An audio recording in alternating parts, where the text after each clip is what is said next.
धीर बहु गंगा मधुर बहु जमुना सुरसरी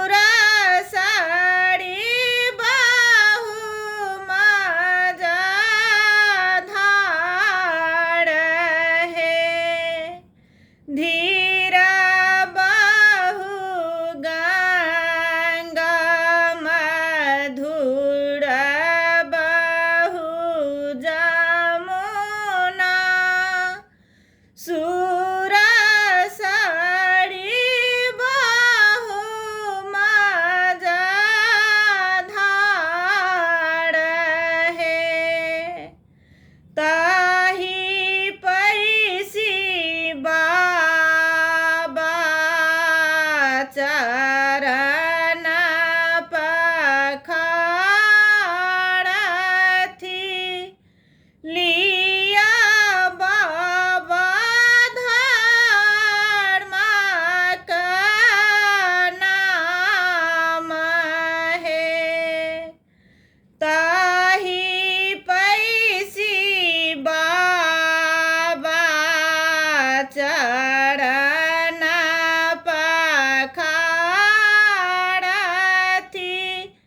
लिया बाबा धर्म का नाम है। कोने गहन बाबा दिन कर लागू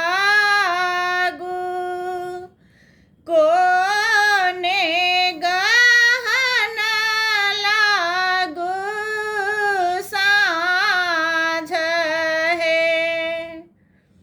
कोने गहन बाबा मरबाही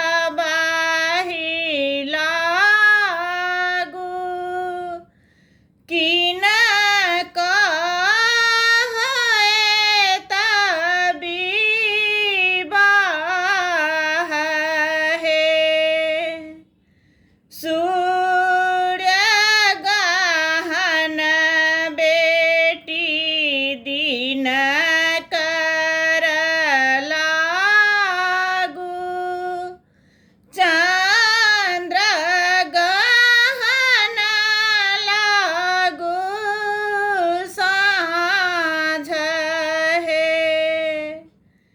बेटी गहन मरबही कर लागू तोहरो के है तबीबाह है। बेटी गहन मरबही कर लागू तोहरो के है तबीबाह है। धीर बहु गंगा मधुर बहु जमुना सुरसरी बहु मझधार है।